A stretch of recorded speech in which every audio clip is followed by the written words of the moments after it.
Welcome to hit TV. నేను మీ Ayushman. So ఇవాళ మనము టాటా నుంచి ఒక బెస్ట్ 5 మ్యూచువల్ ఫండ్స్ గురించి డిస్కస్ చేద్దాము. సో టాటా అంటే మన ఇండియాలో ప్రతి ఒక్కరికి నమ్మకం అని మనకు తెలిసిందే. టాటా ఇప్పుడు ప్రతి ఇండస్ట్రీలో ఉన్నట్టు మనకు తెలిసిందే. స్టీల్ కానివ్వండి, లేదా ఫ్యాషన్ కానివ్వండి, జూడియో కానివ్వండి. సో ప్రతి ఇండస్ట్రీలో కూడా టాటాకి మనం ఇచ్చిన నమ్మకం, మనకు ఉన్న నమ్మకంని మనం ఇప్పుడు మ్యూచువల్ ఫండ్స్లో కూడా చాలామంది టాటాని నమ్మి ఇన్వెస్ట్మెంట్ చేస్తున్నారనమాట. దాంతో బెనిఫిట్ కూడా అవుతున్నారు. సో ఆ ఇన్వెస్ట్మెంట్స్ వచ్చేసి మ్యూచువల్ ఫండ్స్లో మనం టాటాలో ఎందులో పెట్టొచ్చు అనేది ఇవాళ డిస్కస్ చేద్దాము. సో ఫస్ట్ ఇక్కడ మనకు వచ్చేసి టాటాలో మనం చూసుకుంటే first fund Tata equity PE fund అనమాట. సో ఈ ఫండ్లో మనం చూసుకుంటే మనకు అసెట్స్ అండర్ మేనేజ్మెంట్ అంటే ఏంటి అంటే టోటల్ మనలాంటి వాళ్ళు ఎంతమంది ఇన్వెస్టర్స్ అయితే వాళ్ళ ఇన్వెస్ట్మెంట్ని పెడతారు, అది ఎంత ఇన్వెస్ట్మెంట్ ఉంది కూడా మనం ఇక్కడ చూసుకోవచ్చు. అది కూడా ఒక చాలా ఇంపార్టెంట్ ఫ్యాక్టర్ అనమాట మ్యూచువల్ ఫండ్ని కన్సిడర్ చేసేటప్పుడు. సో ఇక్కడ చూసుకుంటే 7,255 అసెట్స్ అండర్ మేనేజ్మెంట్ ఇక్కడ ఉంది. అండ్ దాని తర్వాత దీని వాల్యూ వచ్చి 342 అనమాట. ఇప్పుడు నేను ఫర్ ఎగ్జాంపుల్ ఒకటి కొనాలి అంటే షేర్ మార్కెట్లో మనం ఒక షేర్ ఎలా అయితే కొంటామో ఈ మ్యూచువల్ ఫండ్ ఒక యూనిట్ కూడా నేను కొనాలి అంటే నేను 342 రూపీస్ పే చేసి ఒక యూనిట్ అనేది తీసుకోవచ్చు అనమాట. దాని తర్వాత సరే ఇన్వెస్ట్మెంట్ అయితే చేశాను దీంట్లో, మరి మనకు ఎంత రిటర్న్స్ వస్తాయి అంటే ఇక్కడ మనం చూసుకోవచ్చు 1 ఇయర్లో మనకు 48.53% వచ్చిందనమాట. అంటే 1 ఇయర్లో maybe last year market bullish రన్లో ఉంది కాబట్టి మంచి రిటర్న్స్ వచ్చాయి. ప్రతి సంవత్సరం ఇలానే వస్తుందా అంటే చెప్పలేము, ఎందుకంటే కొన్నిసార్లు వోలటైల్ మార్కెట్స్ ఉండవచ్చు. So 5 years long term views మనం ఇక్కడ చూసుకుందాము. లాంగ్ టర్మ్ చూసుకుంటే ఆల్మోస్ట్ మనకు 20% CAGR ఇక్కడ మనం చూసుకోవచ్చు అనమాట. సో లాంగ్ టర్మ్లో 20% అంటే అందులో మనకు తప్పేం లేదు, ఎందుకంటే బ్యాంక్లో మనం FD చేస్తే మ్యాక్స్ టు మ్యాక్స్ మనకు 7.5% వస్తుంది. అండ్ బయట కూడా మనము ఏదైనా వేరే చోట్ల ఇన్వెస్ట్మెంట్ చేసినా కానీ 12%, 13% మ్యాక్స్ అనమాట. So 20% not bad. ఇది వచ్చేసి మనకు ఫస్ట్ ఫండ్ అనమాట. దీని తర్వాత నెక్స్ట్ ఫండ్ వచ్చేసి టాటా ఇండియా కన్జ్యూమర్ ఫండ్. దీంట్లో కూడా మనకు అసెట్స్ అండర్ మేనేజ్మెంట్ బాగానే ఉంది, 1,850 crores ఉంది. దీంట్లో కూడా మనకు CAGR ఆల్మోస్ట్ సేమ్ ఉంది. లాంగ్ టర్మ్లో చూసుకుంటే ఆల్మోస్ట్ 18.5%, అంటే దాదాపు ఒక 19-20% ఇక్కడ కూడా మనం అనుకోవచ్చు అనమాట. ఎక్స్పెన్స్ రేషియో కూడా మనకు అంత ఎక్కువ ఏం లేదు, 0.8% నామినల్ అనమాట. అంటే మీరు ఎంత అయితే మీ టోటల్ ఇన్వెస్ట్మెంట్ ఉంటుందో దాంట్లో 0.1% అంటే లెస్ దెన్ 1% అనేది మీరు వాళ్ళకి పే చేస్తారు అమౌంట్. అండ్ ఫండ్ ఏజ్ వచ్చేసి 8 years 3 months. సో టాటా కాబట్టి ఖచ్చితంగా మనం వీళ్ళని నమ్మి మన ఇన్వెస్ట్మెంట్ అనేది పెట్టవచ్చు, ఎందుకంటే ఆల్మోస్ట్ లాస్ట్ 8 years నుంచి వీళ్ళు మార్కెట్లో ఆపరేట్ చేస్తున్నారు కాబట్టి.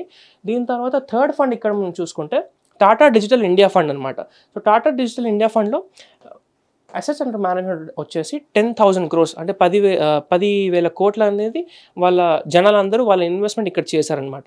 దీని తర్వాత NAV అంటే యూనిట్ ప్రైస్ వచ్చేసి ఓన్లీ 48 రూపీస్. అంటే మీరు ఒక 1,000 రూపీస్ ఇన్వెస్ట్మెంట్ పెట్టి ఒక మంచి ఏంటంటే మీరు ఇందులో తక్కువ ఇన్వెస్ట్మెంట్లోనే మీకు ఎక్కువ యూనిట్స్ ఇక్కడ వస్తాయన్నమాట. రేపటి రోజున దీని వాల్యూ ఎంత పెరిగితే అంత పర్సంటేజ్ ఆఫ్ రిటర్న్స్ కూడా మీరు ఇక్కడ ఎక్స్పెక్ట్ చేయవచ్చు. అండ్ దీని తర్వాత దీంట్లో కూడా మనం ఒక లాంగ్ టర్మ్ రిటర్న్స్ చూసుకుంటే 25% ప్రతి ఇయర్ మనకి ఇక్కడ వచ్చాయన్నమాట. సో CAGR అంటే ఏంటి అంటే కంపౌండెడ్ యాన్యువల్ గ్రోత్ రేట్ అనమాట. సో దీని తర్వాత ఎక్స్పెన్స్ రేషియో ఇందులో మనకు చాలా తక్కువ ఉంది, 0.3%. సో అతి తక్కువ ఎక్స్పెన్స్ రేషియోతో మంచి లాంగ్ టర్మ్ రిటర్న్స్తో ఒక చాలా మంచి ఫండ్ అనమాట ఇది. దీన్ని మీరు తప్పకుండా మీరు ఇన్వెస్ట్మెంట్ మ్యూచువల్ ఫండ్లో చేయాలనుకున్నప్పుడు దీన్ని కన్సిడర్ చేసుకోవచ్చు. దీని తర్వాత మనకు ఒక ఫోర్త్ ఫండ్ వచ్చేసి Tata ethical fund. So Tata ethical ఫండ్లో మనకు దీంట్లో అసెట్స్ వచ్చేసి 2,300 crores ఉంది వీళ్ళ దగ్గర. అండ్ మనకు లాంగ్ టర్మ్లో దీంట్లో మనం గ్రోత్ చూసుకుంటే 20.2% అనేది ఇక్కడ మనం చూసుకోవచ్చు. అండ్ దీని యూనిట్ రేట్ వచ్చేసి 400 రూపీస్ ఉంది దాదాపు. Last but not the least మనకు ఇక్కడ వచ్చేసి Tata ELSS tax saver fund అనమాట. దీంట్లో అసెట్స్ 4,000 crores ఉంది. And unit value 42 rupees. ఇంతకుముందు మనం 48 రూపీస్ చూసాము, ఇక్కడ 42 రూపీస్ అనమాట. లాంగ్ టర్మ్ రిటర్న్స్ వచ్చేసి 5 yearsలో 18%. సో అన్ని టాప్ 5 ఫండ్స్ మనం ఏదైతే చూసామో ప్రతి దాంట్లో కూడా మీకు approximately on an average 20% returns అయితే ఉన్నాయి. సో మీరు దీంట్లో ఒకసారి ప్రతి ఫండ్ని కూడా పూర్తిగా మీరు గూగుల్లో కానివ్వండి లేదా యూట్యూబ్లో కానివ్వండి రీసెర్చ్ చేసి మీరు ఎందులో అయితే ఇన్వెస్ట్మెంట్ పెట్టాలనుకుంటారో దాంట్లో మీరు ఇన్వెస్ట్మెంట్ పెట్టవచ్చు.